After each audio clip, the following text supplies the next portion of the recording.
Painted application ધોરણ 6 થી 12ના વિદ્યાર્થીઓ માટે અપડેટ થઈ ચૂકી છે. આ એપ્લિકેશનમાં શું છે? બધા જ વિષયના વિડીયોઝ છે.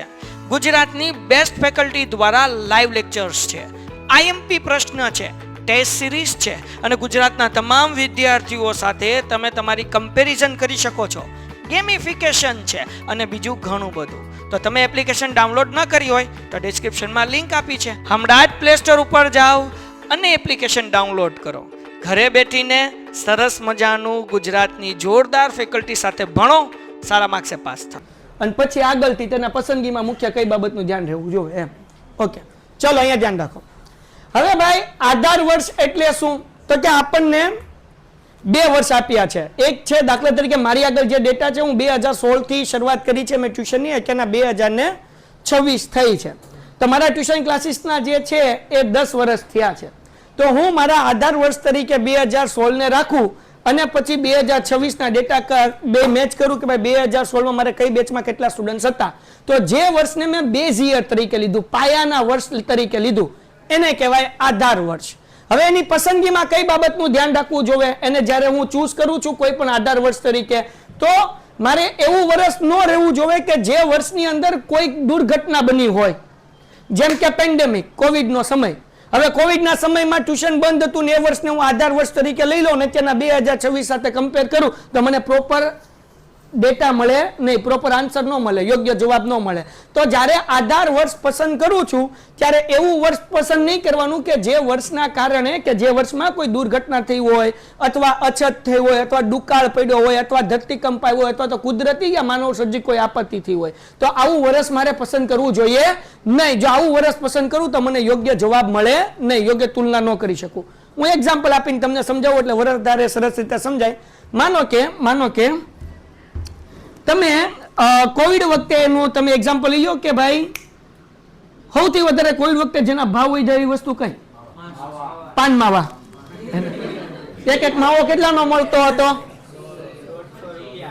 એક માવો 150 રૂપિયાનો.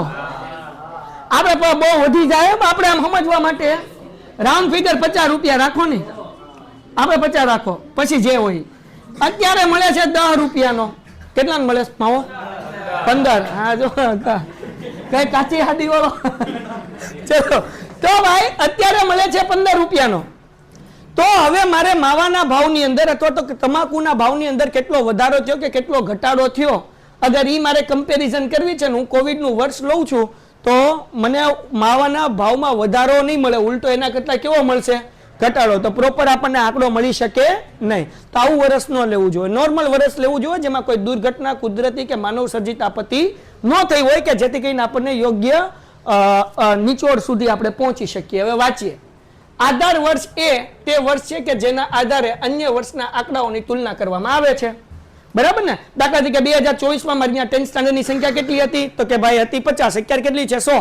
2025માં લાસ્ટ યર 12th સ્ટાન્ડર્ડમાં મારી સંખ્યા કેટલી હતી? તો કે હતી ખાલી 20. આ વખતે કેટલી છે? ટોટલ 60 બાજુના ક્લાસમાં. તો મતલબ એવો થાય ગયા વર્ષના સાથે હું આ વર્ષની તુલના કરું છું તો લાસ્ટ યર મારા માટે શું થઈ ગયું? આધાર વર્ષ થઈ ગયું. બરાબર? જેને ઇંગ્લિશમાં કહેવાય બેઝ યર. શું કહેવાય દીકરાઓ? Base year. ઓકે, હવે આ બેઝ યર પસંદ કરવામાં કઈ બાબતનું ધ્યાન રાખવું? તો કે ભાઈ તેની પસંદગી આ વર્ષે તાજું હોવું જોઈએ, આંકડાઓ ઉપલબ્ધ હોવા જોઈએ અને આર્થિક પરિસ્થિતિ સામાન્ય હોવી જોઈએ.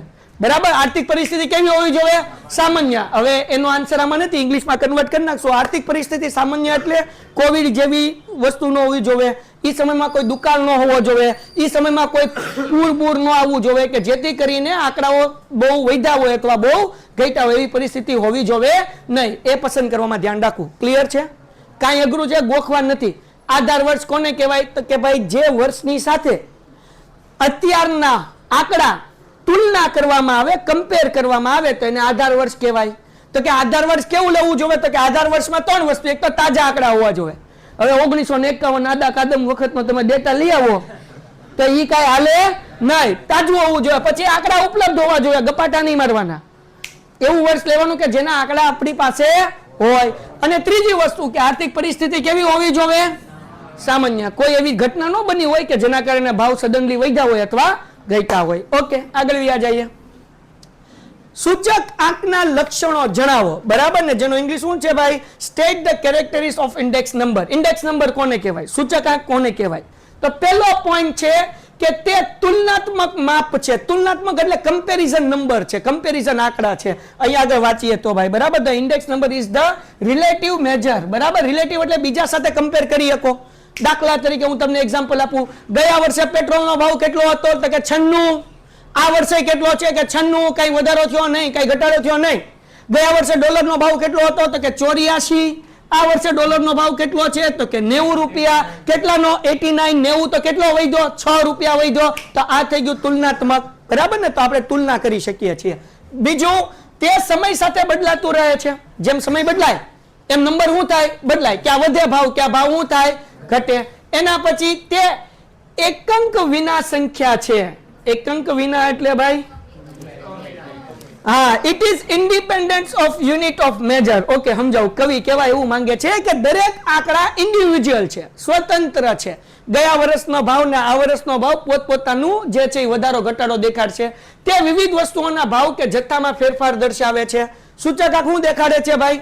તો કે ભાવમાં દેખાડે છે ફેરફાર. દાખલા તરીકે તમે સૂચક આંકનો જવાબ હોય તો 104 આવ્યો. મતલબ શું થાય? તો કે ગયા વર્ષની કમ્પેરિઝનમાં આ વર્ષે ભાવમાં 4% વધારો થયો. કેટલા ટકાનો વધારો થયો? 129.82 જવાબ આવ્યો સૂચક આંકનો. તમે લાસ્ટ યર ગોત્યો, શું જવાબ આવ્યો? 129.85, સોરી 89. તો ગયા વર્ષની કમ્પેરિઝનમાં અથવા તો આધાર વર્ષની કમ્પેરિઝનમાં કેટલા ભાવમાં વધારો થયો? 29. તો આ બધું છે ભાઈ, બરાબર ને? હાલો, એના પછીનો ક્વેશ્ચન. જગો મગો સમજાય છે? હા કે ના? મારી જિંદગીમાં પહેલી વાર સમજાવું છો બાપા, જોજો જરાક. એના પછી ભાઈ, સૂચક આંકની રચનામાં ભાર એટલે શું? ક્યાં ગયો? અચ્છા, એમાં જ ઉપર છે. હાલો ભાઈ, આગળ. જથ્થા સૂચક આંક એટલે શું? What is the quantity index number? હાલો સમજાવું, બહુ ઈઝી છે ભાઈ. જથ્થો એટલે શું? માનો કે આપણે જીવન વીમા સૂચકાંક જીવન નિર્માણ સૂચકાંક ગોતીએ છીએ આપણે, જેને ઇંગ્લિશમાં કહેવાય લાઈફ ઇન્ડેક્સ નંબર, બરાબર ને? એવું કઈ આપણે ગોતીએ છીએ sigma IW upon sigma W વાળું, પેલા ચેપ્ટરની અંદર 3 માર્ક્સ ની અંદર સમ પૂછાય. હવે જથ્થો સૂચકાંક એટલે સમજાવું. માનો કે આપણું જીવન ચલાવવા માટે ઘરમાં કઈ કઈ વસ્તુ જોવે? ફેમિલી ઇન્ડેક્સ નંબર આપણે ગોતીએ છીએ, બરાબર ને? તેમાં કઈ કઈ વસ્તુ જોવે ભાઈ? તો પેલા તો આપણે જીવન જરૂરિયાતમાં ઘરનું ભાડું આવે, પછી ખાવા પીવાનો ખર્ચો, બળતણ, કપડા, બરાબર, લાઇટ બિલ. તો તમે આવો સમ કર્યો હશે કે જેમાં આ બધી અલગ અલગ વસ્તુ આપી હોય, હા કે ના? પછી એનો તમે ભાર આપ્યો હોય, સમમાં આપણને એક આય આપ્યો હોય ને એક શું આપ્યું હોય? W, વેઇટેજ આપ્યું હોય. તો એ જે સૂચકાંક ગોતશું ને એ આખા ગ્રુપનો સૂચકાંક મળશે. કેનો મળશે? આ ગ્રુપનો. ખાલી ચાવલનો નથી, ખાલી પેટ્રોલનો નથી, એમાં બધી વસ્તુ છે. તો બધી વસ્તુ છે કે આખું ગ્રુપ છે. આને કહેવાય જથ્થો. એટલે આને શું કહેવાય? જથ્થાનો સૂચક આંક. વાંચીએ. જો પરસ્પર સંબંધિત n વસ્તુઓનો સમૂહ લઈએ, પરસ્પર સંબંધિત, એકબીજા સાથે સંબંધ ધરાવે છે. ફેમિલી ઇન્ડેક્સ નંબર, એકાદો સમ કાઢો, ટેક્સ્ટ બુક છે, કાઢો ચોપડી, હાલો. જીવન નિર્વાહનો સૂચકાંક ગોતો. એમાં જુઓ તમે અલગ અલગ વસ્તુઓ છે, કાઢો 2 મિનિટ, ખાલી એક ચોપડી આપો ને આગળ, ગોતી નાખો કોઈક મને, બાકી હું ગોતું, જેને મળી મને આપજો. આ પેલો ભાગ, બીજો ભાગ છે, પેજ નંબર 38. ચલો જો પેજ નંબર આ રેન્ટ નહીં છે, આ બરાબર. ચલો પેજ નંબર 38, ઇલોસ્ટ્રેશન નંબર 20, ઉદાહરણ નંબર 20.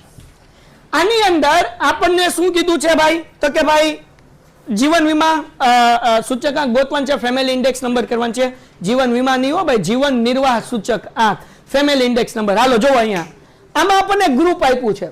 શું શું આપ્યું છે? તો કે ફૂડ, ખાવાનું, પછી શું છે? ક્લોધિંગ, કપડા, રેન્ટ, ભાડું, પછી શું છે? ફ્યુલ, પેટ્રોલ ને બધું, બળતણ, બરાબર ને? મિસેલિયસ એટલે પરચુરણ, ખર્ચા, બરાબર કે નહીં? આ બધી વસ્તુ આપ્યું. તો આ એક રિલેટિવ જૂથ છે. આ બધાનો આપણને ભેગો સૂચકાંક મળે એને કહેવાય જથ્થાનો સૂચકાંક, એને કહેવાય ક્વોન્ટિટી ઇન્ડેક્સ નંબર.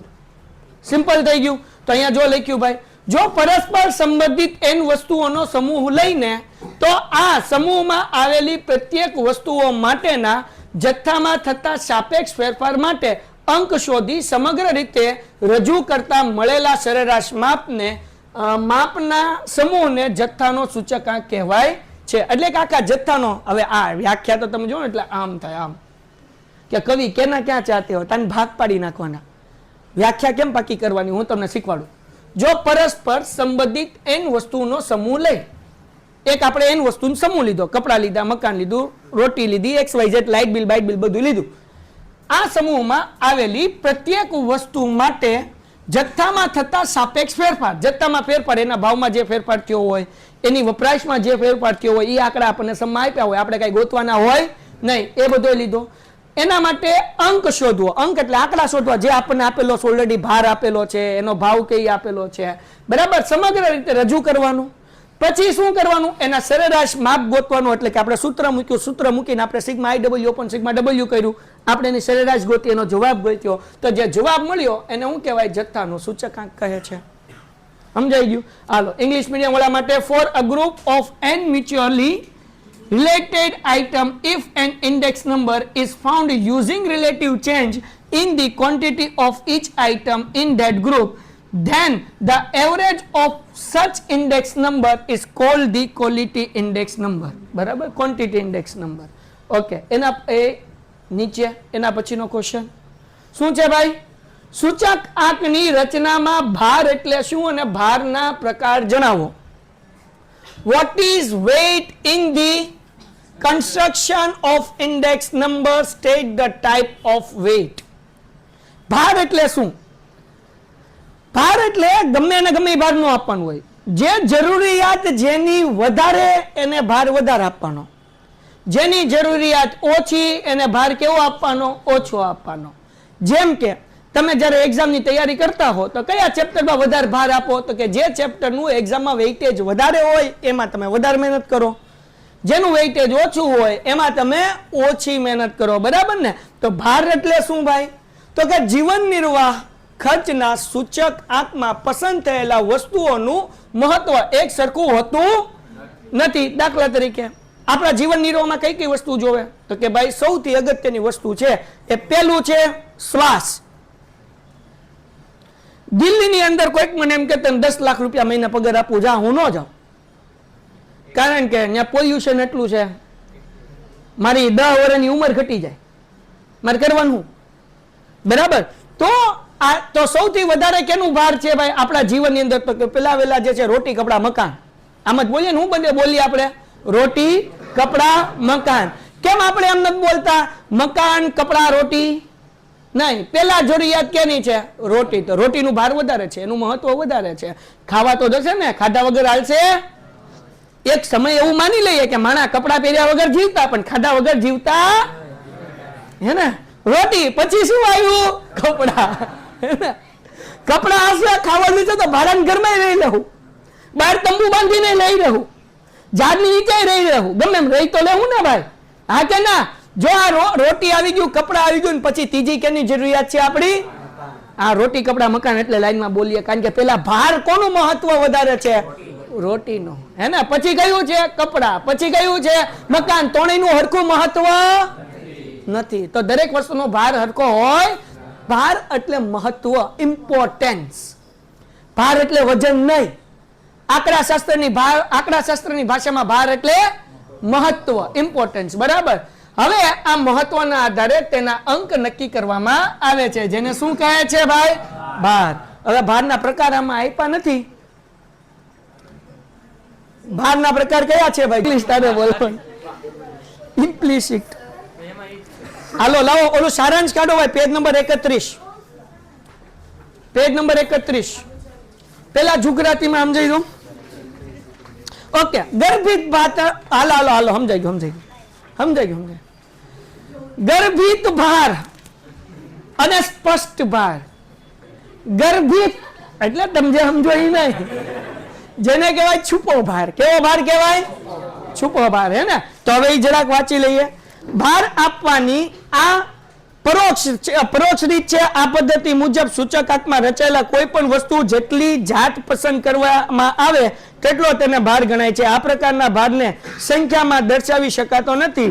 આ પદ્ધતિને ગર્ભિત ભાર તરીકે કહેવાય છે. જેટલી જાત પસંદ કરવામાં આવે એટલો તેનો ભાર. આ પદ્ધતિ મુજબ સૂચકાંકની રચનામાં જો કોઈ વસ્તુની જેટલી જાત પસંદ કરવામાં આવે એટલો એનો ભાર. જેટલી જાત પસંદ કરવામાં આવે એટલો એનો ભાર. ટાઈપ હા ઈ તો હું એમ વિચારું. ચલો સમજાવું. ચલો એક્ઝામ્પલ તરીકે હવે ગર્ભિત ભાર પહેલા તો આપણે લખી નાખીએ ને. ગર્ભિત ભાર હવે ઇંગ્લિશમાં શું કહેવાય? ઇમ્પ્લિટ વેટ. ઇમ્પ્લિસિટ. હા હા સિટ યાર. તો તમારે ખાલી આગળ ઇમ્પ્લી લગાડી દેવાનું, સીટ પાછળ લગાડી. ઇમ્પ્લિસિટ પછી યાર બોલવું હોય તો બોલજો. હાલ આગળ. તો ગર્ભિત ભાર ટૂંકમાં એવો ભાર કે જેને આંકડામાં દર્શાવી નથી શકાતો. એક્ઝામ્પલ આપીને સમજાવું હે ને. હવે આ એક્ઝામ્પલ એટલા માટે કે તમને સમજાય, જેને આની યાર કાંઈ લેવા દેવા નથી પણ સમજાવવા માટે હે ને. તમે મને ફીસ આપ્યો, મેં મારી સર્વિસ આપી, એના બદલામાં તમે મને ફીસ આપશો અને હું તમને મારી સર્વિસ આપીશ. આખું આલ્ફા એકેડમી તમારી મદદ કરશે, એના બદલામાં મને ફીસ મળશે. તમે એને મૂલ્યમાં તોલી શકો, પણ તમારા મમ્મી પપ્પા જે તમને સર્વિસ આપે છે એને તમે મૂલ્ય કેમ તોલશો? એ માપી શકાય? તમારી મમ્મીએ તમને કેટલા રૂપિયાની સર્વિસ આપી એનું કોઈ મૂલ્ય જ નથી. એ અમૂલ્ય વસ્તુ છે. તો આ થઈ ગયો ગર્ભિત ભાર. જેને માપી શકાય અને જે તમને ફી આપો, ફી આપો એમાં ન માપી, હવે પણ આપણે માનીએ કે આપો એમાં સમજી લો. તો એ થઈ ગયો સ્પષ્ટ ભાર. એટલે જેને આપણે આંકડામાં દર્શાવી શકીએ એને સ્પષ્ટ ભાર કહેવાય. જેને આંકડામાં દર્શાવી શકાય નહીં એને કેવો કહેવાય? ગર્ભિત ભાર. તો જેટલી ભાર હોય, જેટલી જાત હોય, હવે આમાં એવું કીધું છે કે જેટલી જાત હોય એટલો એનો ભાર. પણ હવે આનું કહેવાનો મતલબ શું કે ભાઈ મારા ખ્યાલથી તોય હું થોડુંક વધારે આમાં ડીપ રિસર્ચ કરીને તમને કહી ને, જે સંખ્યામાં દર્શાવી શકાય એને શું કહેવાય? ગર્ભિત ભાર. હાલો સ્પષ્ટ ભાર. તો હવે સ્પષ્ટ ભાર તો ખબર પડી ગઈ ને. સ્પષ્ટ ભાર કોને કહેવાય? જેને સંખ્યામાં દર્શાવી શકાય. વાર્તા થઈ ગઈ પૂરી. હાલો કોઈ કઈ વાંધો? બસ એવું જ ઇંગ્લિશમાં હે ને. હાલો numerical. If we can present in numerical value then it is. હાલો આગળ. ચાલો એના પછી તો ટૂંકમાં અગેન ફરીથી એકવાર આ રિવાઇઝ કરીને કે ભાઈ ભાર એટલે શું? તો કે વસ્તુના મહત્વના આધારે જે નંબર આપવામાં આવે એને કહેવાય ભાર. દરેક વસ્તુનું એક સરખું મહત્વ હોતું નથી. ભારના કેટલા પ્રકાર છે? બે. એક ગર્ભિત ભાર અને બીજું શું હતું? સ્પષ્ટ ભાર. ગર્ભિત ભાર કોને કહેવાય? જે સંખ્યામાં દર્શાવી શકાય. સ્પષ્ટ ભાર કોને કહેવાય? કે જેને સંખ્યામાં દર્શાવી શકાય. વાર્તા થઈ ગઈ પૂરી. સારાંશમાં આપણને આપ્યું છે. હાલો આગળ એના પછી શું છે ભાઈ? ભાઈ ફિશર્સનો સૂચકાંકને આદર્શ સૂચકાંક શા માટે કહેવામાં આવે છે? Why Fisher's index numbers called ideal numbers. બરાબર, આઈડિયલ ઇન્ડેક્સ નંબર. પકડજો, કામ લાગશે. હવે જરાક ધ્યાન રાખજો. તમને સૂત્ર ખબર છે ને ફિશરનું? IF is equals to under route IL into IP. IL into IP. IL એટલે લાસ્ટ પિયર, IP એટલે તને આદર્શ સૂચકાંક એટલા માટે કહેવાય છે કે આમાં લાસ્ટ પિયર અને પાસે બેયના સૂચકાંકનું મિશ્રણ છે. ખાલી લાસ્ટ પિયર લેશો તો એમાં કંઈક નેગેટિવ પોઈન્ટ હશે, ખાલી પાસે રહેશો તો એમાં કંઈક નેગેટિવ પોઈન્ટ હશે. પણ તમે ફિશર લીધું તો લાસ્ટ પિયર આવી ગયું અને ફિશર આવી ગયું, સોરી પાસે આવી ગયું. એટલા માટે ફિશરને કેવો કહેવાય છે? આઈડિયલ ઇન્ડેક્સ નંબર કહેવાય છે, આદર્શ સૂચકાંક કહેવાય છે. એ વસ્તુ આમાં લખી હશે. બીજી એક વસ્તુ આમાં બધું આવી ગયું. IL તો અહીંયા ધ્યાન રાખો, P1 Q0 P0 Q0 આવું IL નું છે. IP નું છે P1 Q1 P0 Q1. તો આ જો તમે લાસ્ટ પિયર જોશો ને તો એમાં પાછલા વર્ષનું વધારે મહત્વ છે. Q0 P0 Q0 તેમાં વધારે મહત્વ કેનું છે? પાછલા વર્ષનું. તમે પાછો જોશો ને તેમાં 1 વધારે છે. એમાં કયા વર્ષનું વધારે મહત્વ છે? ચાલુ વર્ષનું, કરંટ યરનું. પણ તમે ફિશર ગોતો તો એમાં પાછળું આવી ગયું, ચારું આવી ગયું, બધું આવી ગયું. એટલે તમે પ્રોપર આન્સર મેળવી શકો. સમજાણું કે નહીં? હવે આ બધું અહીંયા સારી ભાષામાં લખ્યું, બીજું કાંઈ છે નહીં. વાંચો. સૂચક આંકની રચના આધાર વર્ષ અને ચાલુ વર્ષ એમ બંને વર્ષના જથ્થાને ગણતરી લેવામાં આવે છે. તો આપણને ખબર છે કે ભાઈ ઇન્ડેક્સ નંબરમાં શું હોય છે? કરંટ યર હોય ને પ્રીવિયસ યર હોય, ચાલુ વર્ષ હોય અને આધાર વર્ષ હોય છે. ઓકે. પછી સૂચકાંકના અગત્યના બે મૂળભૂત પરીક્ષણો એટલે કે એક છે સમય વિપર્યસ અને પદ વિપર્યસનું આ સૂચકાંક સમાધાન કરે છે. આમાં સમય આવી ગયું અને બીજું કોણ આવી ગયું? પદે આવી ગયું. એટલે પાછલું વર્ષે આવી ગયું, કરંટ યર આવી ગયું, 2 વર્ષ આવી ગયું. બરાબર. પછી આ સૂચકાંકની ગણતરીમાં ગુણોત્તરનો મધ્યક ઉપયોગ થાય છે. ગુણોત્તરનો મધ્યક એટલે કે આ ગુણોત્તર કહેવાય. અંશ અને છેદમાં નંબર હોય આને શું કહેવાય? ગુણોત્તર. મધ્યક શું લેવા કહેવાય? કારણ કે બેમાં શું છે? સિગ્મા લાગેલું છે, એટલા માટે આને ગુણોત્તરનો શું કહેવાય? મધ્યક કહેવાય. બરાબર. જે સૂચકાંકની રચના માટે શ્રેષ્ઠ સરેરાશ છે. અને લાસ્ટ, આ સૂચકાંક પક્ષપાતથી મુક્ત છે. પક્ષપાત એટલે કે અહીંયા નથી થતો. કેમ નથી થતો? તે લાસ્ટ યર અને પાસેના સૂચકાંકમાં રહેલા દોષોનું સંતુલન કરે છે. જે આમાં દોષ છે ને જે આમાં દોષ છે, બેયનું શું કરી નાખે છે? બેલેન્સ કરી નાખે છે. એટલે આ આઈડિયલ ઇન્ડેક્સ નંબર છે. બરાબર. વાર્તા થઈ ગઈ પૂરી. હવે ઇંગ્લિશની અંદર વાંચી જાઓ. કોઈ સ્ટેટમેન્ટ ન સમજાય તો મને કહો. હવે જો આ જે હતું ને એનું ટ્રાન્સલેટર આ કરેલું છે, એટલે આપણે કાંઈ એમાં નવું નથી. જોઈ લે ખોલી. એટલે હા કા કોઈ બીજા આગળ પડ્યું છે ભાઈ? તો આમાં જુઓ તો આપણે ગુજરાતી મીડિયમમાં બરાબર થઈ ગયું ને? બરાબર છે ને? સમય વિપર્યાસ અને પદ વિપર્યાસનું સૂચક આંક સમાધાન કરે છે. તો આ ધ્યાન રાખજો. સમય વિપર્યાસ અને પદ વિપર્યાસ. હાલો, કોઈને કઈ વાંધો? આગળ. હું તો તૈયાર થઈ. એ આપણો આવ્યો જોવા તફાવત ગર્ભ અને સ્પષ્ટ. તો આવી ખબર હોત કે છે તો પછી આપણે માથાકૂટ જ ન કરત. હાલો ભાઈ, ગર્ભાર એટલે એ સ્પષ્ટ ભાર અને ગર્ભિત ભાર. ગર્ભ ને હાલો સ્પષ્ટ. હવે જો અહીંયા આ ભારમાં વસ્તુના મહત્વનું પ્રમાણ નક્કી કરવામાં રોટી કપડા. બરાબર. ગર્ભિત ભાર એ વસ્તુ જેટલી જાત પસંદ કરવામાં આવે એટલો એનો ભાર આપવામાં આવે છે. હવે જેટલી જાત એટલે શું? હું એક્ઝામ્પલ આપીને તમને સમજાવી દઉં એટલે પતી જાય. જે મારા મનમાં છે આની પહેલા આપવાનો તો પણ અત્યારે આપી દઉં. તમે ઘઉં અને ચોખા બંનેની કમ્પેરિઝન કરો છો, બંનેની તુલના કરો છો. તમે ઘઉંની લીધી 4 જાત. ઘઉંમાં અલગ અલગ ઘઉં આવે, ખબર છે ને? ઘઉંના 4 જાત લીધા. ચાવલના તમે માનો કે ભાઈ 3 જાત લીધી. એક ચાવલ લીધા, આ બાસમતી લીધા, બસ સમજી ગયા ને? હાલો, તો ચાવલની કેટલી જાત લીધી? 3. ઘઉંની કેટલી લીધી? 4. તો ઘઉંને 4 ભાર આપ્યો અને ચાવલને કેટલો ભાર આપ્યો? 3. તો જેટલી જાત લીધી ને એટલો એને હું આપ્યો? ભાર. વાર્તા થઈ ગઈ પૂરી. હાલો આગળ. આ ભાર આપવાની આ પ્રત્યક્ષ રીત છે. પ્રત્યેક રીત એટલે જેને માપી શકાય, જે જોઈ શકાય. બરાબર. હવે ભાર આપવાની આ રીત કેવી છે? પરોક્ષ. પછી આ પ્રકારનો ભાર સંખ્યામાં દર્શાવી શકાય છે અને સંખ્યામાં દર્શાવી શકાતો. બરાબર ને? ડન છે. તને તમારે યાદ રાખવાનું, સ્પષ્ટ ભાર એટલે ટ્યુશન અને ગર્ભિત ભાર એટલે મમ્મી પપ્પા. પછી તમે મુદ્દા લખી નાખશો. બરાબર ને? ડન છે. હાલો, કોઈને કઈ વાંધો? તો એ 3 મુદ્દા લઈ લીધા. છેલ્લું ભાઈ હું કીધું? ભાઈ સ્ટેટ ધ મેઇન ડિફરન્સ. એટલે એ તો આ જ છે. પૂરું થઈ ગયું. 7મો શું છે ભાઈ? જોતો આમાં નથી. હાલ ભાઈ, Explain the meaning of positive correlation with an illustration. ચલો અહીંયા ધ્યાન રાખો. ઘન સહસંબંધાંકનો અર્થ ઉદાહરણ સહિત સમજાવો. સમજાવી દઈએ. મારું ઉદાહરણ અલગ હશે, આનું ઉદાહરણ કદાચ અલગ હોઈ શકે. પછી આપણે બે ભેગું કરી નાખશું. ઓકે. પેલા તો સહસંબંધાંક, કોરિલેશન કોને કહેવાય? કોરિલેશન એટલે જ્યારે બે વસ્તુ વચ્ચેનો કોઈ સંબંધ દર્શાવે એને કોરિલેશન કહેવાય. એક્ઝામ્પલ તરીકે ગવર્મેન્ટે જો 2 જાતના સહસંબંધાંકો, અત્યારથી સમજાવી દઉં, આગળ પછી આવશે થિયરી એટલે ડાયરેક્ટ વાંચી જાય. એક આવશે ઘન સહસંબંધાંક, એક ઋણ સહસંબંધાંક. ઘન સહસંબંધાંક ને ઋણ સહસંબંધાંક એટલે શું? Positive correlation and negative correlation. So what is the meaning of the positive correlation? ઘન સહસંબંધાંક. એક વસ્તુ વધે તો બીજી વસ્તુ વધે ને એક વસ્તુ ઘટે તો બીજી વસ્તુ ઘટે. આને કહેવાય પોઝિટિવ. એક વધી તો બીજી વધી, એક ઘટી તો બીજી ઘટી. હવે સાહેબ આ હું વધી ઘટી? તો કે આબરૂ. ઉભા રહો, સમજાવો. અને ટ્રાન્સપોર્ટેશન ખર્ચ વધ્યો. કેમ? કારણ કે ગાડી હાલશે કેનાથી હાલશે? પેટ્રોલ અને ડીઝલ થી હાલશે. પેટ્રોલ અને ડીઝલના ભાવ વધે તો ટ્રાન્સપોર્ટેશનનો ખર્ચો શું થાય? વધે.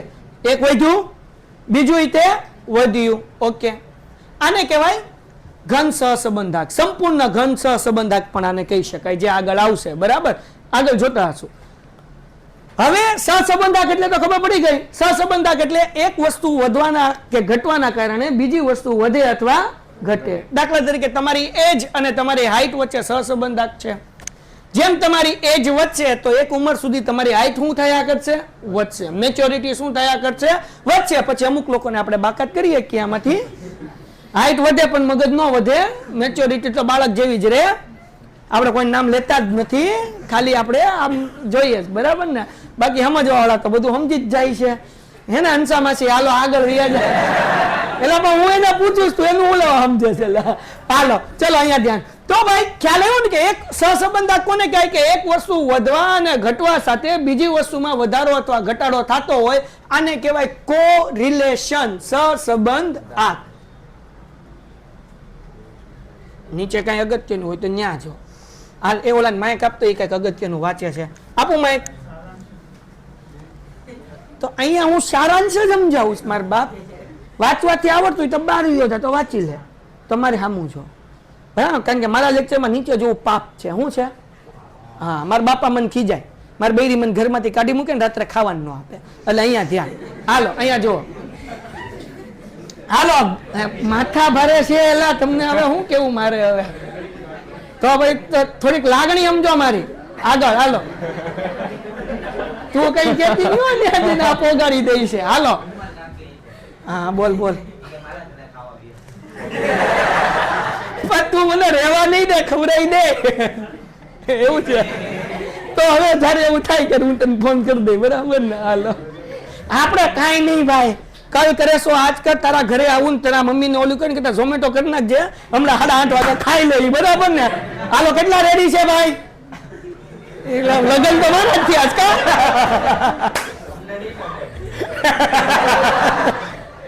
હજી તમારું વાર છે, બકુડાવ ઘડીક ખમી જાવ. હાલ અહીંયા ધ્યાન રાખો.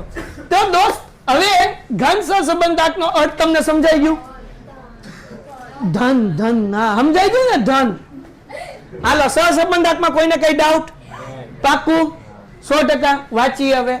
જ્યારે બંને સહસંબંધિત ચલોની કિંમતમાં થતા ફેરફાર એક જ દિશામાં થતા હોય, એક જ દિશામાં થતા હોય ઇન ધી સેન્સ કે બે વધતા હોય અથવા બે ઘટતા હોય.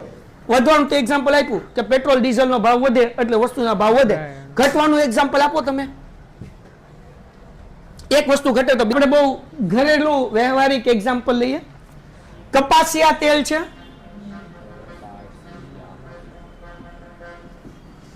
અને પછી આવે પામ તેલ, પામ ઓઇલ બરાબર ને. પામ ઓઇલ હા, જે લોકો આપણે તળવામાં મોટા ભાગે બધી કંપની પામ ઓઇલ નો ઉપયોગ કરતી હોય, જેટલા પણ આપણે પેકેજ ખાઈએ છીએ બધામાં. અને બહાર કઈ આપણે ખાતા હોઈએ તો દાળ પૂરી ખાતા હોય તો પૂરી તે લોકો પામ ઓઇલમાં જ બનાવે, કારણ કે એને સિંગ તેલ કે કપાસિયા તેલમાં પોસાય નહીં. ઓકે, તો હવે જરાક સમજો. જે ગરીબ લોકો છે ને, કે જે લોકો ગરીબી રેખાની નીચે જીવે છે, જે લોકો પુઅર લોકો છે, અંડર પોવર્ટી લાઈનમાં જે લોકો જીવે છે, એ લોકો પામ ઓઇલ ખાશે. શું કરશે? Palm oil. પણ માનો કે તેલની કિંમત સરકારે ઘટાડી દીધી, બધા તેલના પૈસા ઘટ્યા. એક્ઝામ્પલ આપું છું. આ હતું 70 રૂપિયા કિલો, આ હતું પામ જે હતું એ 50 હતું. પામોલી એ કેટલું હતું? 50. આ કેટલું હતું? 70. બધાને ભાવ ઘટ્યા. આ 50 વાળા થઈ ગયા 30, ઓલા 70 વાળા થઈ ગયા 50. આનો ભાવ શું થઈ ગયો? પામ ઓઇલ નો ઘટી ગયો. કપાસિયાનો ભાવ શું થઈ ગયો? હવે પામ ઓઇલ ની માંગ વધશે નહીં, માંગ ઘટશે. કારણ કે માંગ કોની વધી જાય? કારણ કે એની આગળ 50 રૂપિયા છે, તો 50 રૂપિયામાં એ કપાસિયા ખાય કે તો હવે એ પામ હું લેવા ખાય. તો અહીંયા પામ નો ભાવ ઘટ્યો એટલે એની માંગે ઘટી ગઈ. સમજાણું કે નહીં? એપલ વાળાએ એમને મોબાઈલ કાઢ્યા હતા 2023માં XR. કયા મોબાઈલ કાઢ્યા હતા?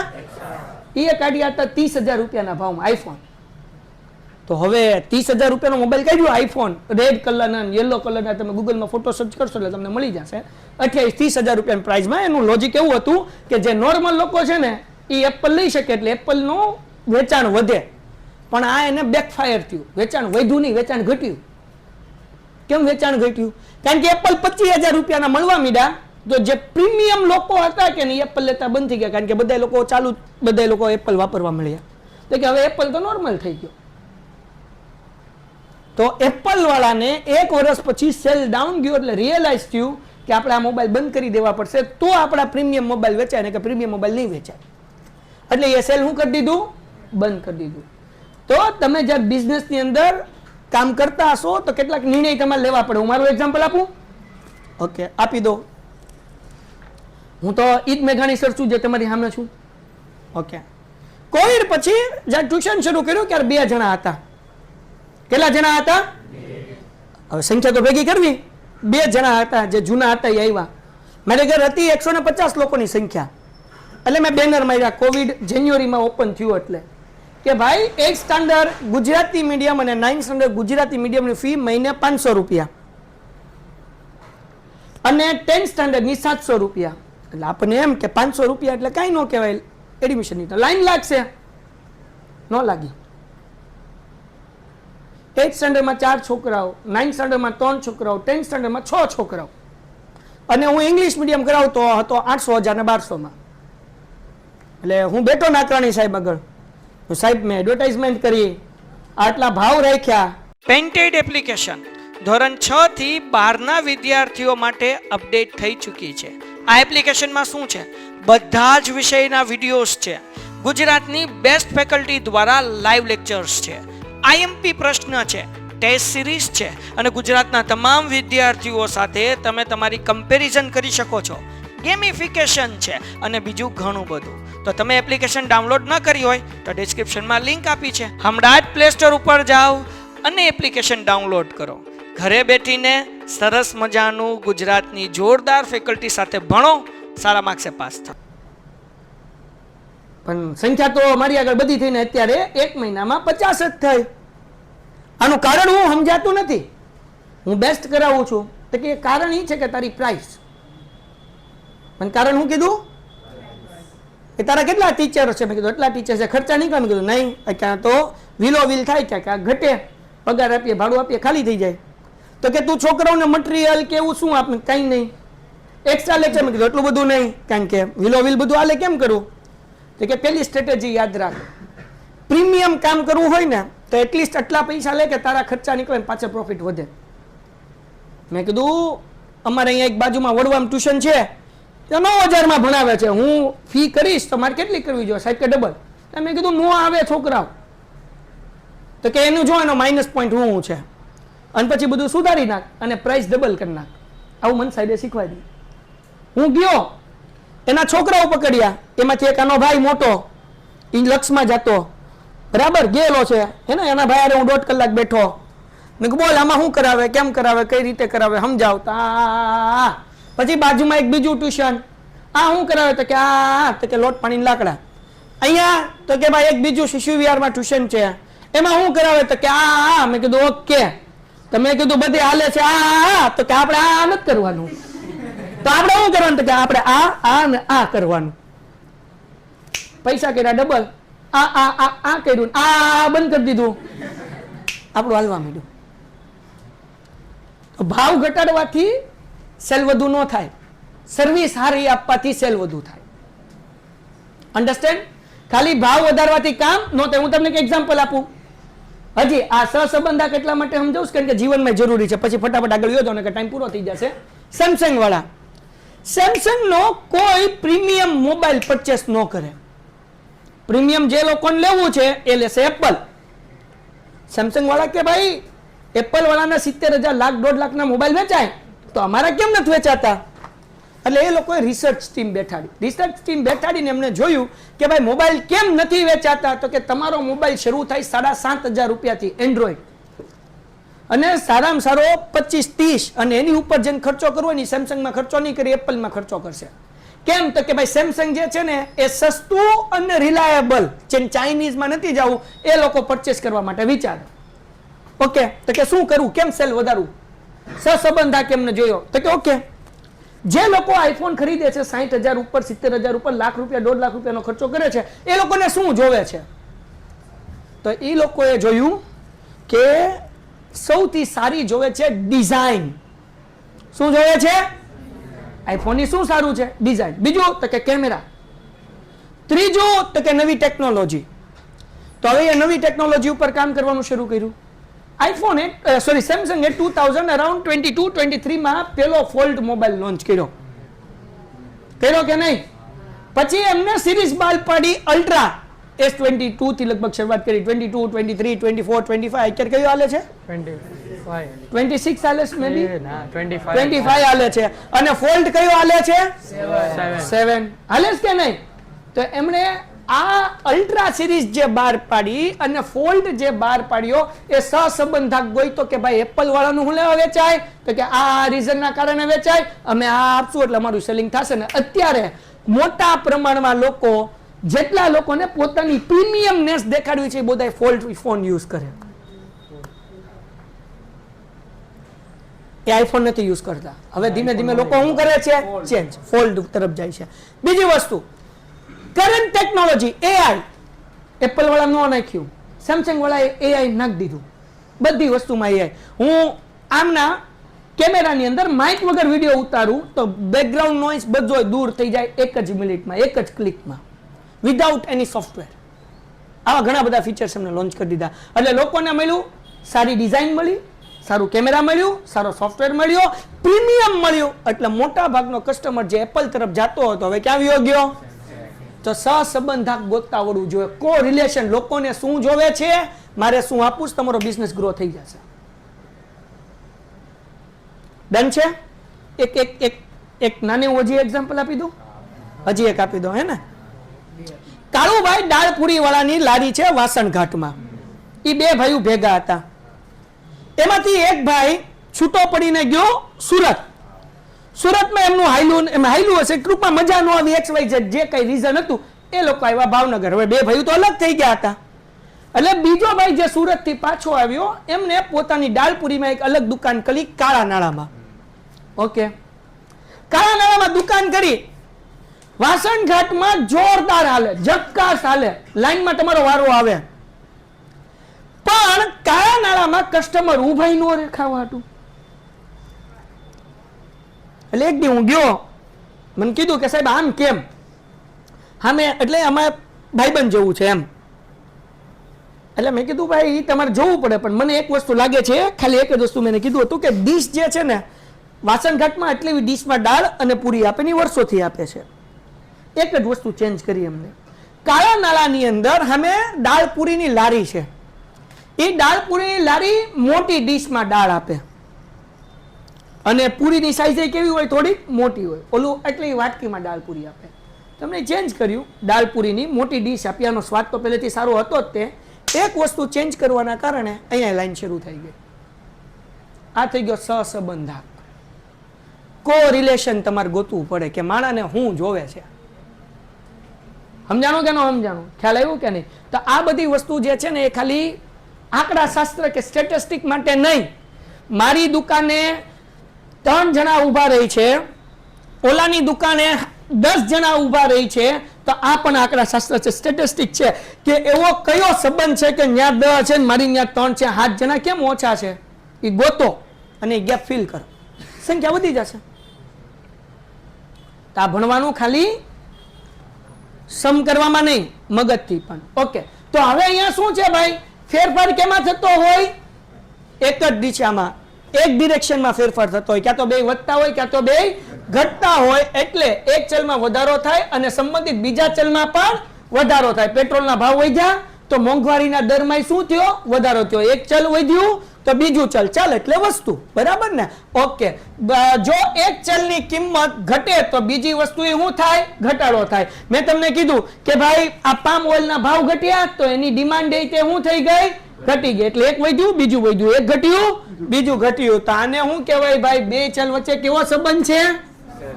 કેવો છે? નહીં, ખાલી સહસંબંધાક નથી, ઘન સહસંબંધ. અને ઇંગ્લિશમાં શું કહેવાય?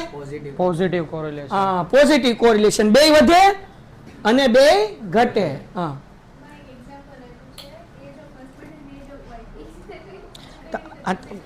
પોઝિટિવ. મારી ઉંમર વચ્ચે તો મારી બૈરીની વચ્ચે ને, કે મારી બૈરી હું 32 થયો તો મારી બૈરી 25 ની થોડી રહે.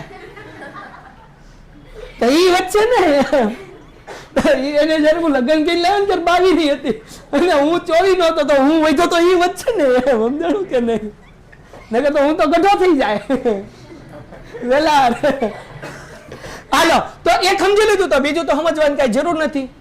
ઋણ કોને કહેવાય, નેગેટિવ કોને કહેવાય? એક વધતું હોય એક અથવા એક ઘટતું હોય તો બીજું. હવે આ તમે લઈ શકો કે ભાઈ જથ્થો અને માંગ અથવા તો વેચાણ, સપ્લાય અને ડિમાન્ડ. ભાઈ વેચાણ વધ્યું તો જથ્થો શું થઈ ગયો? ઘટી ગયો. તમારી આગળ 100 ચેર પડી છે પણ હવે વેચાણ વધ્યું તો અહીંયા તમારો સ્ટોક કેવો થતો ગયો? ઘટતો ગયો. તો એક વધે અને એક ઘટે એને શું કહેવાય ભાઈ? ઋણ સહસંબંધાત કહેવાય. આગળ વ્યા જઈએ. કાર્લ પિયર્સનની રીતની ધારણાઓ લખો. કાર્લ પિયર્સનની રીતની ધારણાઓ એટલે શું? ધારણાઓ એટલે અઝમ્પશન. સમજાવું. હમણાં તમે લોકોએ ડિબેટ જોઈ હતી, is God exist? Javed Akhtar અને એક મૌલાના વચ્ચે ડિબેટ થઈ હતી. લલન ટોપમાં સૌરભ દ્વિવેદીએ એ ડિબેટ કરી હતી. તો એ 1 કલાકની કે હતી. જોઈ હતી કોઈ? 1.5-2 કલાકની હતી ને. એ જોઈ લેજો ઘરે જઈને. બહુ સરસ લોજિકલી ક્વેશ્ચન આન્સર છે કે જે તમે ફ્રી થાવ, ફ્રેશ થવા માટે તો ઘણું નોલેજ એમાંથી મળશે તમને. તો જ્યારે ડિબેટ શરૂ થતી હતી ને ત્યારે અમુક શરતો નક્કી થઈ હતી, અમુક અઝમ્પશન, અમુક ધારણાઓ હતી કે ભાઈ આપણે આ ટોપિકમાં વાત કરશું, આ ટોપિકની બહાર નહીં જઈએ, આપણે આવા લોજિક આપશું, આવા લોજિક નહીં આપીએ. તો પહેલેથી જે નક્કી થયેલી હોય કે નહીં વાત, એને કહેવાય ધારણા, અઝમ્પશન્સ. તો હવે કાર્લ પિયર્સનને શું છે કે ભાઈ બે ચલ વચ્ચે સુરેખ સંબંધ છે. સુરેખ સંબંધ એટલે બે ચલ વચ્ચે સંબંધ છે, લેવા દેવા છે. દાખલા તરીકે વરસાદ અને જમીનમાંથી ઉગવું, આ બે વચ્ચે સંબંધ છે. વરસાદ પડશે, પાણી પડશે તો જમીનમાંથી શું થશે? ઉગશે. આને સુરેખ સંબંધ કહેવાય. પછી એવું કઈ ન હોય કે ભાઈ વરસાદ પડે ને પેટ્રોલ વધી જાય, એમ પેટ્રોલના કુવામાં પેટ્રોલ વધી જાય, તો એની વચ્ચે કઈ સંબંધ છે નહીં. તો આ બે વસ્તુ વચ્ચે સંબંધ હોય. અને બે ચલ વચ્ચે કાર્યકારણનો સંબંધ. કાર્યકારણના સંબંધને ઇંગ્લિશમાં શું કહેવાય? Cause and effect. કાર્યકારણ એટલે સમજાવું. કાર્યકારણ કાર્યકારણ આ બહુ મસ્ત છે. તમે લગભગ ઇકોનોમિક્સ ની અંદર એ કાર્યકારણ શીખો છો. હારવાર સમજાઈ દઉં. આપણા બે વચ્ચે સંબંધ છે ને કાર્યકારણનો સંબંધ છે. તમે મારી વાત માનશો કારણ કે હું તમારો ટીચર છું, મોટો ભાઈ છું, રાઈટ? અને હું તમને કહીશ કારણ કે તમે મારા સ્ટુડન્ટ છો. પણ રસ્તામાં એક રખડતો છોકરો હોય ને ગમે એમ આડું બોલતો હોય, હું એને કહેવા જઈશ કેમ અમારા બે વચ્ચે કાર્યકારણનો સંબંધ નથી? આપણા બે વચ્ચે કેવો સંબંધ છે? કાર્યકારણનો સંબંધ છે. તો આને કહેવાય ઇફેક્ટ, કોઝ એન્ડ ઇફેક્ટ. બરાબર? તો બે વસ્તુ વચ્ચે સંબંધ હોવો જોઈએ. દાખલા તરીકે આ લાઈટ શરૂ રાખવી અને ઇલેક્ટ્રિસિટી બિલ આવવું, આ બે વચ્ચે કાર્યકારણનો સંબંધ છે. પણ હું લાઈટ શરૂ રાખું અને ડારમાં પાણી ઓછું થઈ જાય, આની વચ્ચે શું સંબંધ? કઈ નહીં ને. તો આ કાર્યકારણનો સંબંધ કહેવાય નહીં. કહેવાય હું લાઈટ શરૂ રાખું અને સામે કોકને પેટમાં દુખવા મળે, હવે કે ઓલા ભાઈને ચક્કર આવવા મળે, એને કઈ લેવા દેવા હોય નહીં. દેખાશ ને બધું બરાબર? તાને કહેવાય કાર્યકારણનો સંબંધ. હા તો ભલે તું દાંત કાઢતો લે. પછી એના પછી આગળ વ્યા જઈએ. વિકિન્ડના આકૃતિની વ્યાખ્યા આપો ભાઈ. જો ચલ x ની કિંમતે x અક્ષ પર અને ચલ y ની કિંમતને y અક્ષ પર યોગ્ય પ્રમાણ લઈ આલેખનું નિરૂપણ કરવામાં આવે તો n બિંદુઓને આલેખ પર દર્શાવતી મળતી આકૃતિને, હવે આ હું કરીને તમને કહીશ કારણ કે મને ખબર નથી, ખોટા ગપાટા આપણે મારા સારાંશમાં તો છે પણ હું આકૃતિ દોરીને દેખાડું તો તમને કઈ વાંધો નથી ને એમ સમજાવું તો ઠીક. આગળ હાલો. એના પછી અર્થહીન સહસંબંધાક એટલે શું? અર્થહીન. અર્થહીન ને ઇંગ્લિશમાં શું કહેવાય? સ્પુરિયસ. હા, કોરિલેશન. તો સ્પુરિયસ કોરિલેશન, અર્થહીન.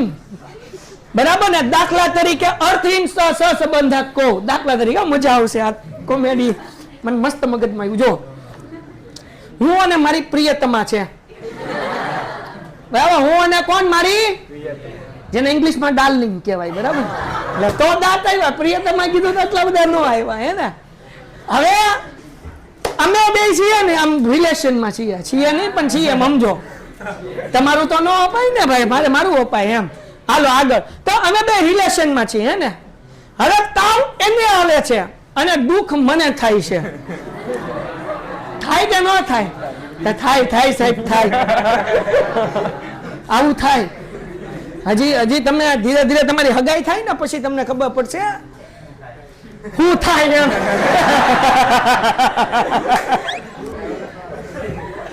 તો આ કાર્યકારણનો સંબંધ છે. કેવો સંબંધ છે? અર્થહીન સંબંધ એટલે હું તો કે ભાઈ બીજા કોકને પેટમાં દુખે ને મન મજા ન હોય આને કહેવાય અર્થહીન. કેવો સંબંધ કહેવાય? અર્થહીન. વરસાદ પડવાથી પેટ્રોલનો કૂવો ભરાઈ જાય આ અર્થહીન છે, આને કઈ લેવા દેવા નથી. લાઈટ શરૂ રાખું પાણીનો ડાર ખાલી થઈ જાય આ અર્થહીન છે, આને કઈ લેવા દેવા નથી. તો બે વસ્તુને જ્યારે લેવા દેવા ન હોય ત્યારે કેવો સંબંધ કહેવાય? અર્થહીન. કોઈ બે ચલ વચ્ચે કોઈ અર્થપૂર્ણ સંબંધ હોય ન હોય એટલે તે બે ચલ વચ્ચેના સંબંધને કેવો કહેવાય ભાઈ? અર્થહીન કહેવાય. હવે આમાં કઈ લાંબુ જાતા નથી, હાવ હેલું છે. દાખલા તરીકે એક શહેરમાં માર્ગ અકસ્માતમાં મૃત્યુ પામતી વ્યક્તિઓની સંખ્યા અને તે જ ગાળામાં તુવેર દાળના ભાવની માહિતી. હવે એક્સિડન્ટમાં કોઈક મરી જાય તો તુવેર દાળ ભૂતી જાય અને કાંઈ લેવા દેવા છે? હા, ઓલું ઓલું ઓલું કેવું સમજાણું કા? અમુક લોકોને તો અર્થહીન સંબંધ હોય. હું કાંઈ લેવા દેવા ન હોય તો કે લે કેમ તો કે 2 દિવસથી ઓનલાઈન નથી ને એટલે મજા ન થાવતી લે સામે વાળાને ખબર ન હોય આ અર્થહીન સંબંધ હોય ઈ હોય છોકરાઓને તમને ન ખબર હોય હે ને 2 દિવસ આમ આમ આમ ઘણી વખત શું કહેવાય કે હાઈ નો મેસેજ આવે ને તો આમ રસગુલ્લા ફૂટવા મળે કે હાલે ઓળખતાય ન હોય ડીપી ન હોય પણ ખાલી નામ હોય તોય આમ છોકરાઓને અર્થહીન સંબંધ આમ હે કોક નો હાઈ કઈ મેસેજ આવે એટલે પેલો અમાર રોનકા જેવન તેમ જ વિચાર આવે કે ઓ પછી એમ કે હું જેનિસ બોલું તો એ કે લ્યો કા રોનકા તો આ કેવો સંબંધ થયો? અર્થહીન, અર્થ વગરનો. હાલો સમજાઈ ગયો ને? કેવું સમજાઈ જાય કા? હાલો ભાઈ જો થિયરી સમજાવવામાં થોડું કોમેડી કરવું પડે નકર પછી અર્થહીન વગરની ઊંઘ આવવા મળે હે ને. હાલો આગળ. Nonsense correlation. વાહ, એટલે સમજાય ગયું નોનસેન્સ. રોનકને યાદ કરી લેવાનો. હાલો આગળ. ખોટું નહીં લગાડવાનું. આ તો જસ્ટ બધા ફ્રેશ થાય એટલે. બાકી તું આવું કરે છે હું કોઈ કહું નહીં. આ તો આગળ. હવે કાર્યકારણનો સંબંધ સમજાવો. ખબર પડી ગઈ ને? બે વસ્તુ વચ્ચે આમ સંબંધ હોય. તમારો સંબંધ બંધાય કોઈ સાથે પછી કાર્યકારણનો સંબંધ થઈ જાય. સમજાવું કે નહીં? હા હાલો પછી હવે કઈ વાંધો નથી. આગળ એક બીજી વસ્તુ, જો દિखता है वो बिकता है, जो ज्यादा दिखता है वो ज्यादा बिकता है. આ કાર્યકારણનો સંબંધ છે. એડવર્ટાઇઝિંગ. મોટી મોટી કંપની જાહેરાત શું લેવા કરે? કારણ કે જાહેરાત એ દેખાડે કે વસ્તુ સારી છે, લોકોને ખબર ન હોય તો ખબર પડે. તો આ કાર્યકારણનો સંબંધ છે. જેમ તમારી જાહેરાતમાં ખર્ચો વધશે એમ તમારું રેવન્યુ પણ એક લેવલ સુધી વધે. ઝોમેટો, સ્વિગી આ બધા તમે જોયો એક સમયે એ લોકો હોટેલમાં જે ભાવે વસ્તુ મળતી હતી એના કરતા સસ્તા ભાવે ઝોમેટોમાં મળતું હતું. તમે બધાએ મંગાવ્યું હશે. કોઈ એક ડીશ છે હોટલમાં મળે છે 120 રૂપીસનું, તમે ઝોમેટોમાંથી કે સ્વિગીમાં શરૂઆતમાં કોડ મૂકીને 80 રૂપિયા કે 70 રૂપિયામાં તમે લોકોએ તે ઘરે મંગાવી હશે. કેમ? કારણ એડવર્ટાઇઝિંગ એક્સપેન્સ હતો કે લોકોની આદત પાડવી. અત્યારે આપણી એવી આદત પડી ગઈ છે કે આપણે ઘરે પોગી ગયા હોય, મારી આદત છે, તમારી હોય કે નહીં મને કહેજો, ઘરે પોગી ગયા મારી વાઈફ એમ કે ભાઈ આ વસ્તુ લાવવાની હતી તો હું એમ કહું ઝોમેટો કરી નાખું ભાઈ, હવે હું જાતો નથી કે આ બ્લિંકિટ કરી નાખું, જમવાનું કોઈ ગ્રોસરીની કોઈ આઈટમ હોય તો હે ને. હવે હું જાતી કે જાતો નથી. કેમ? કારણ કે આપણને આદત પડી ગઈ. આ કાર્યકારણનો સંબંધ. એમણે આપણને પહેલા સસ્તામાં આપ્યું કારણ કે આપણે વસ્તુનો ઉપયોગ કરીએ. લેટ્સ સે જીઓ મફતમાં આપ્યું ઇન્ટરનેટ, આપણે ઇન્ટરનેટને વાપરતા કરી દીધા. રોજ આપણે 1.5 GB વગર હાલતું બંધ થઈ ગયું. પછી રિચાર્જ કરી નાખ્યું 239 નહીં વધારીને 299. હવે કેટલું છે ખબર નથી. કેટલું છે? 349 કે જે કંઈ પણ હોય XY. પણ શરૂઆત 239 થી થઈ હતી કે 199 થી થઈ હતી. સમજાણું કે નહીં દીકરાઓ? તો આ કોઈ પણ વસ્તુ જે છે ને એ કાર્યકારણનો સંબંધ. બજાર એટલે કાર્યકારણનો સંબંધ. અને એક વસ્તુ કહી દઉં, મોટા ભાગના આપણી સાથે રખાતા રિલેશન કે ફ્રેન્ડશિપ એ પણ કાર્યકારણનો સંબંધ જ છે. જ્યાં સુધી આપણી સાથે રહેવામાં કોઈકને ફાયદો હોય ત્યાં સુધી કોઈક આપણી સાથે હોય. જ્યારે આપણો સમય આવે ને આપણને જરૂર હોય ત્યારે આપણે એકલા જોઈએ. અને આવું બધાયને થાય હે ને. એ બધાય એટલા માટે થાય આપણા બાજુવાળાને જો એવું થતું હોય ને તો એમાં વાંક આપણો છે, એટલે આપણે એ એંગલ થી જોવો, ખાલી બીજાનો વાંક નથી, વાંક કેવો છે આપણો છે, તો આપણે બદલાશું એટલે બધાય બદલાશે. હાલો, તો આ કાર્યકારણનો સંબંધ સમજાઈ ગયો ને ભાઈ? ઓકે, હવે અહીંયા જુઓ જરાક, હજી આ પૂરું કરી નાખવાનું છે. પીપી એ કઈ વાંધો નહીં. કાર્યકારણનો સંબંધ સમજાવો, સમજાઈ દીધો. સંપૂર્ણ ઘન સહસંબંધ, ઓલો તો ધન ને ઘન બોલતું કે વાંધો. ચલો, તો સંપૂર્ણ ઓલો હતો ખાલી ઘન સંબંધ હતો, આ ખાલી ઘન નથી. આગળ હું લઈ ગયું ઇંગ્લિશમાં હું થયો તો ભાઈ? Perfect positive correlation. પૂરું તો કરેલા, મને લોચાવા રસ્તામાં રાખી દે. હમણાં એક્ઝામ આપું છું કાર્યકારણના સંબંધના ધણી. હાલો, જ્યારે બંને ચલની કિંમતમાં થતો ફેરફાર એક જ દિશામાં અને અચળ પ્રમાણમાં વધતો હોય, એટલે કે ચલ x ની કિંમતમાં 1 એકમનો વધારો કે ઘટાડો થતા ચલ y ની કિંમતમાં પણ પ્રમાણસર વધારો કે ઘટાડો થાય, તો તે સંપૂર્ણ ધન સહસંબંધાંક કહેવાય. હા, સમજાઈ દો, બહુ સિમ્પલ વસ્તુ છે. ચલો, હેલો, કયું એક્ઝામ્પલ આપું તો સમજાઈ જાય? એક્ઝામ્પલ તરીકે 20 રૂપિયાનો ઘઉંનો 1 કિલોનો ભાવ હતો, તો મારી દુકાને 20 કિલો ઘઉં વેચાતા હતા. 20 રૂપિયાનો ભાવ હતો, કેટલા રૂપિયા વેચાતા, કેટલા કિલો વેચાતા હતા? 20 કિલો. ઓકે, હે ને? આ રૂપીસ લખી નાખું. હવે આ ભાવ જે છે ને 19 થયો, ભાવ શું થયો? ઘટ્યો. કેટલો એકમ ઘટ્યો? 1 એકમ. તો અહીંયા 20 વેચાતા હતા, એના બદલે 21 વેચાણું. કારણ કે ભાવ ઘટે એમ વસ્તુ શું થાય? વધારે વેચાય અમુક હદ સુધી. તો અહીંયા 1 એકમનો ઘટાડો થયો, અહીંયા 1 એકમનો શું થયો? વધારો થયો. તો સરખો ઘટાડો થાય, સરખો વધારો થાય, અથવા બે સરખા વધતા હોય અથવા બે સરખા ઘટતા હોય, તો આને કહેવાય સંપૂર્ણ ઘન સહસંબંધાંક. બરાબર ને? પોઝિટિવ નહીં, પરફેક્ટ પોઝિટિવ કોરિલેશન. એટલે વધારો એક સરખો થાય અને ઘટાડો તે એક સરખો થાય. દાખલા તરીકે અમે બે ભાઈબંધ છીએ, બે હારવાર રહીએ છીએ. મારા રિઝલ્ટમાં 5% વધારો થયો અને આના રિઝલ્ટમાં 5% વધારો થયો, તો અમારા બે વચ્ચે કેવો સંબંધ થયો? તો કે સંપૂર્ણ એટલે બેનો કેટલો વધારો થયો? 5%. મારા 2% ઘટ્યા અને આના 2% ઘટ્યા, બેનો હરખો થયો ને ઘટાડો. તો આ શું કહેવાય? સંપૂર્ણ. કોઈને કઈ વાંધો અહીંયા? હા, એટલે આ એક્ઝામ્પલમાં એક્ઝામ્પલમાં લોચા કરે.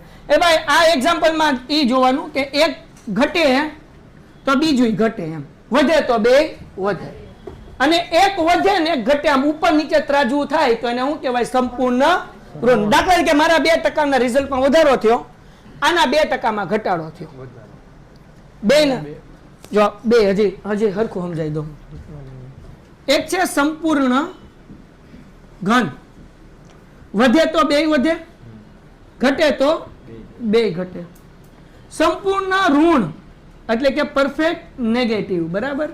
મતલબ એક વધ્યું તો બીજું ઘટ્યું પણ હરખું.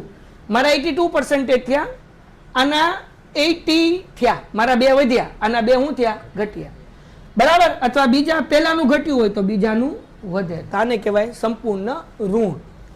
બે વધે અથવા બે ઘટે તો સંપૂર્ણ ઘન. ડન? હાલો, એના પછી આગળ જઈએ ભાઈ. શું છે ભાઈ? ક્રમાંક સહસંબંધાંકની જરૂરિયાત ક્યારે પડે છે? તો અહીંયાથી હવે કાલ લેશું. કેટલા સવાલ બાકી? હવે બે. તો અહીંયા જ લઈ લઈએ. હાલો, જ્યારે એકમના ચલને સંખ્યામાં દર્શાવી શકાય તેમ ન હોય અને ગુણાત્મક રીતના આધારે ક્રમ આપવામાં આવે, ત્યારે ક્રમાંક સહસંબંધાંકની જરૂર પડે છે. Rank correlation. જ્યારે ઘણી વખત એવું થાય કે ગ્રેડ હોય, ગ્રેડ શું હોય? ગ્રેડ નહીં, હું ગ્રેડ. આનો એક ગ્રેડ છે, આનો બી છે, આનો સી છે, આનો ડી છે. આ ગ્રેડ છે. તો ગ્રેડ નો મારે સંબંધ ચકાસવો હોય કે ભાઈ સંપૂર્ણ ઘન છે, સંપૂર્ણ ઋણ છે, ખાલી ઘન છે, ખાલી ઋણ છે, તો મારે ક્રમાંક સહસંબંધાંક ગોતવો પડે. કેમ? તો કે નંબર નથી, સંખ્યા નથી, ટકા નથી. માર્ક્સ હોય તો હજી સહસંબંધાંક ગોતી શકાય, પણ જ્યારે તમારી આગળ ગ્રેડ છે, સંખ્યા ન હોય, ત્યારે ક્રમાંક સહસંબંધાંક ગોતવો પડે. હાલો, છેલ્લું શું છે ભાઈ? કયા સંજોગોમાં કાલ્પ્યસનની રીતને અને ક્રમાંક સહસંબંધાંકની રીતે મેળવેલા સહસંબંધાંક સરખા થાય? તો જ્યારે બે ચલની કિંમત એ પ્રથમ n પ્રાકૃતિક સંખ્યાઓથી જ કોઈ ગોઠવણી હોય ત્યારે કાલ્પિયસનની રીત ઓકે સમજાઈ ગયું સ્પીયરમેન. હવે કાલ્પિયસન ને સ્પીયરમેન સમજો શું છે.